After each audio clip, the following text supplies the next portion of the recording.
کہ ہماری کائنات محدود ہے، اور کچھ کا یہ بھی کہنا تھا کہ ہماری کائنات لامحدود ہے مگر سٹیٹک ہے، یعنی رکی ہوئی ہے۔ لیکن جو صحیح بات ہے وہ آج سے تقریباً 100 سال پہلے 1922 میں الیگزینڈر فرائیڈمین نے پیش کی۔ الیگزینڈر فرائیڈمین ایک رشین میتھمیٹیشین تھے، اور انہوں نے اپنے ایکویشن کے ذریعے یہ بات ثابت کی کہ جو ہماری کائنات ہے، جو یونیورس ہے، وہ ایکسپینڈ ہو رہی ہے، یعنی وسیع ہوتی جا رہی ہے۔ حیرت انگیز طور پر 1922 کے بعد 1925 میں بیلجیم سے تعلق رکھنے والے ایک مشہور اسٹرونومر، فزسسٹ اور کیتھولک پریسٹ جن کا نام جارج لیماٹرے تھا، انہوں نے آئنسٹائن کے لاز کے تحت یہ بات پروف کی کہ ہماری کائنات ایکسپینڈ ہو رہی ہے، یعنی وسیع ہو رہی ہے، یعنی بالکل جیسے الیگزینڈر فرائیڈمین نے اپنے ایکویشن کے ذریعے پروف کیا 3 سال پہلے، وہی بات جارج لیماٹرے نے البرٹ آئنسٹائن کے تھیوری کو سامنے رکھ کر پروف کیا۔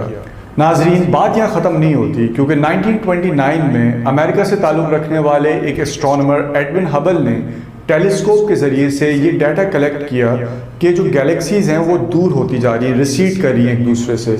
اور انہوں نے یہ بھی دریافت کیا کہ جو گیلیکسی جتنی دور ہے وہ اتنی ہی سپیڈ سے مزید اور دور ہوتی جا رہی ہے، جس سے انہوں نے یہ پروف کیا کہ ہماری جو کائنات ہے، جو یونیورس ہے، وہ ایکسپینڈ ہو رہی ہے، اسٹریچ ہو رہی ہے۔ یعنی جس طریقے سے الیگزینڈر فرائیڈمین نے اپنے میتھمیٹیکل ایکویشن کے ذریعے سے جو بات پروف کی، اور پھر جارج لیمیٹرے نے جو آئنسٹائن کے لاز کے تحت بات پروف کی، وہی بات انہوں نے اپنا جو ڈیٹا شو کر کے پروف کی۔ اور جب یہ تینوں جو پروفز سائنسی دنیا کے سامنے آئے تو البرٹ آئنسٹائن بھی اس دور میں زندہ تھے، اور انہوں نے بھی اس بات کو تسلیم کیا کہ ہماری جو کائنات ہے وہ واقعی ایکسپینڈ ہو رہی ہے۔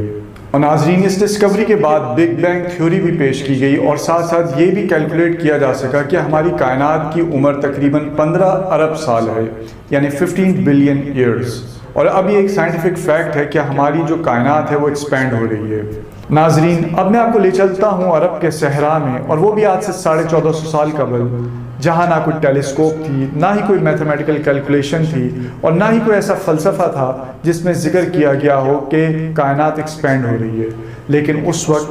قرآن کی آیت نازل ہوئی جس میں واضح طور پہ کائنات کی ایکسپینشن کا ذکر تھا۔ قرآن کریم کی سورہ الذاریات میں آیت نمبر 47 ہے، وَالسَّمَاءَ بَنَيْنَاهَا بِأَيْدٍ وَإِنَّا لَمُوسِعُونَ۔ قرآن کی اس آیت کا ترجمہ ہے، اور آسمان ہم نے بنایا اپنے ہاتھوں سے، اور بے شک ہم ہی اسے وسعت دے رہے ہیں۔ یہاں آپ کے ذہن میں یہ بات رہے کہ موسعون کا مصدر یعنی روٹ ورڈ وسع ہے، اور موسعون اس میں فاعل ہے، اور وہ حال اور مستقبل کے معنی میں دیتا ہے، اور اگر یہ فعل ماضی میں کیا گیا ہوتا تو او سنا ہوتا۔ ناظرین، چھوٹی سی چھوٹی ایجادیہ تھیوری انسان اپنی طرف منسوب کرتا ہے،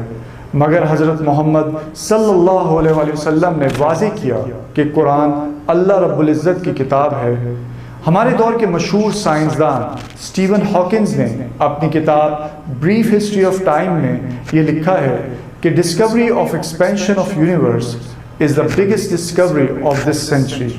لیکن یہ ڈسکوری کا اعلان قرآن نے آج سے 1450 سال پہلے کر دیا تھا۔ ناظرین، قرآن کی ہر بات سچ ہے۔ وہ حقائق اس دنیا کی زندگی کے حوالے سے جو ہم سے پہلے پوشیدہ تھے، سائنس کی ترقی کے بعد جب ان کی حقیقت ہمارے سامنے آئی تو ہم یہ دیکھتے ہیں کہ قرآن کریم 1450 سال پہلے اسی حقیقت کو بیان کر رہا ہے۔